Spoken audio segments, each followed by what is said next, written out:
Hello friends and welcome back for another episode of Indie Impressions. My name is Nick and today I've got another game from the Game Jolt sponsored glitchjam. This is Detuned and it's one of those games that I don't know if I want to go so far as to call it a first-person exploration game. It's not quite a first-person puzzle game. I guess it's sort of a first-person gameplay concept showcase, if that makes sense, because it's not really quite developed enough to really show the full breadth and width of an idea. It's just sort of a quick run-through of an idea, and it's a neat idea. It's just not long enough to really say that it's fully developed, but you know, it's a jam, so that's how these things go. So basically the concept at hand here is we're going to be exploring this very strange, surreal space that's filled with staircases and platforms and this, whatever this is. Basically there's going to be some platforms that seem to not follow the same frequency as the rest of the platform. So essentially what we're going to do is scroll our mouse wheel as it says on the wall in cryptic typography, and that should help us realign, sort of like we're tuning on a radio, and get this thing to stop jittering so freaking much so we can walk on it. How about that? So there we go. That allows us to cross that chasm and make our way up to where there seems to be a couple of places that we can possibly... No, maybe just one, actually.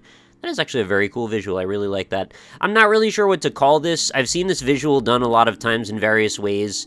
Specifically, well, okay, maybe not with the noise in front of it, although I've seen that variation as well, but where we've got these sort of different depth perspectives going on with primitives and blocks sticking out of other blocks, and it creates an interplay with the lights and the shadows that I find very interesting, and it's almost become its own subgenre of art classification, because this is one of those games that sort of rides the line between, is this horror, is this sci-fi, is this abstract?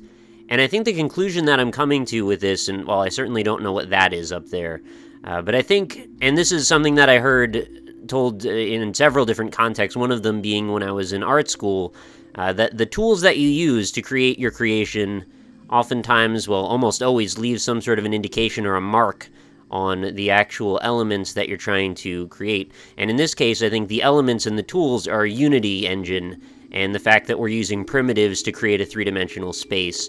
So this is one of those cases where the space that we're occupying is entirely built from this concept.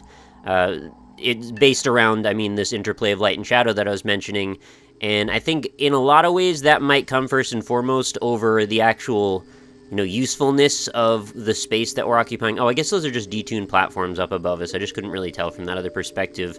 They weren't flashing quite as brilliantly on the other one as far as I noticed. But it's an interesting thing to think about, you know. Sometimes the engine that you create a game in says a lot about the concept of the game that will end up being created. And, you know, this reminds me just a little bit of another game that I played called, I think it was Nascensay, French title, and it was a very cool game, and one that I think took this concept, or at least this design ethos, substantially further, and, you know, to a good degree, considering it was a full release on Steam, and that's, you know, probably expected that it should be a lot more developed. But, you know, I really do like the whole monochrome thing. I'm not sure where I fall on the, is this horror, is this sci-fi, is this abstract? I kind of like that I don't know a little bit. It sort of leads you to just wonder, is this going to be a scary game? Because it certainly has a lot of atmosphere. It's also reminding me a little bit of Metroid Prime 2 in a strange way. Maybe not in an obvious way, though. And it might just be that there's this sort of foreboding sense of dread happening throughout the whole thing. I really like that there's this screeching frequency as well as matching the static off in the distance, the static in front of my eyes, the static of the platforms.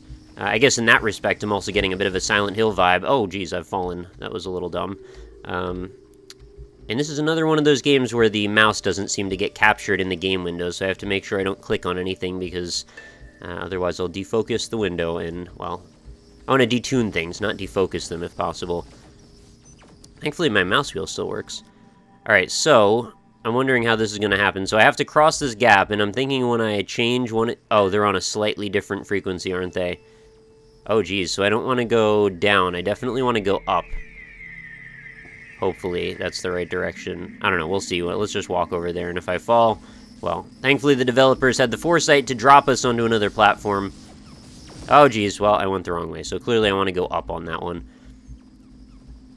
I'm sort of feeling like this concept has a lot of very interesting uses, and I do know the scope of this game. It's very short, unfortunately, but I'm not sure that they were all really taken advantage of in this particular context. And like I said, it's more of a showcase than an actual game itself. And by the way, me spinning in place here so I can get the mouse in front again. Oh, I did it again. I freaking hit down instead of up on the mouse wheel. It's a little bit arbitrary, isn't it, right? Like, because I'm not really sure which direction I'm supposed to scroll in, and whether or not it's going to cause me to plummet. I'm glad that we're not falling over a thing that's going to take me a while to regain my composure from. So we'll hit up this time and get this. There we go. Get it to stand still. And we'll keep scrolling up. And hopefully this remains useful all the way across this crazy gap. Alright, looking good. There we go, and I guess the path behind me now has been reduced to static. Yes, it has. I could also see what if these things were being modified on a timeline, right? So, like, I'm basically making, like, a little bit of an indent on that timeline, and then it causes things to ripple out. So maybe the one in the middle has, like, the most centralized time, and then the ones around it change based on what the middle one tunes to. That could get very complex, and I think actually very difficult to parse for a user. Also, I hope that the bitrate holds up to be able to see this effect, because it's very cool looking. Oh, and I guess I'm supposed to detune this, so we're using the opposite concept now, so we can fall through this. There we go. And where do we land? Okay, we land on a little platform. Reminds me of the areas in the Dark Souls DLC when you fall down and then there's, like, underground gardens. Hopefully I won't run into a boss here. What's going on over here? Oh, okay. Got some horrible abomination from 13 Ghosts or something. I guess I'll just phase through all of these crazy blinking roots and just find my way out over here. Oh, you're a creepy one, aren't you, Mr. Grinch? Where do you live, anyway? I guess you just go in circles around this little cylinder. Well, that's fair enough. So I guess we sort of see where the concept lies. It's probably more focusing on horror than sci-fi. I've seen so many games go in that sci-fi direction that it's like, well, maybe a little bit tired at this point. And I know it's probably a little bit late to say, but you actually can't jump, by the way, in case you're wondering if I could, like, go off the rails and look for other stuff. That is a very cool effect. I think I will walk into it, and that will be the end. So that was Detuned. It's a pretty cool concept. Like I said, I'd love to have seen more. It's unfortunate that it just sort of ends abruptly, but, you know, game jam, very constrained time frames and such. I'm not sure if the static was necessary in front of the lens, but, you know, I guess it kind of makes sense considering all other elements of this art approach. Also, I kind of do like the fact that a viewpoint seems like it's casting a flashlight beam onto the world around me. It gives you some nice depth as you look around and you see out of the peripheral of your vision, like, things are slightly darker. I'm not really sure if that's really that helpful of a thing in the scheme of things, but, you know, in terms of just visual approach, it does sort of give you a sense of space in a way. It's almost like a protracted depth of field. Maybe that's not the right way to describe it, but hopefully you know what I mean. Also, I'm super disappointed that I can't fall down onto this little corner here. Yeah, but nice effect on the, you know, the respawn. I really like that actually flickers like that. Sticks very well with the general art approach and theme again. So that's going to be pretty much it on Detuned. Definitely go check it out if you're interested. This seems like a fun game to develop further if the developers are interested in such a thing. I could easily see if this was a couple hours long, I would pay $5 for this, no question. The theme is cohesive enough and well thought out, so, you know, I think there's enough ground to mine that it's worth considering elaborating on. But anyway, that's going to do it for another day. Thanks everybody for watching. If you enjoyed the video, consider leaving a like on it, as I always say. And of course, check out my other links in the description, including the game download link. And I think this one might also have a play-in-browser link too. So, well, those tend to be the same thing on GameJolt, as you've probably found out if you click through any of the links on my stuff.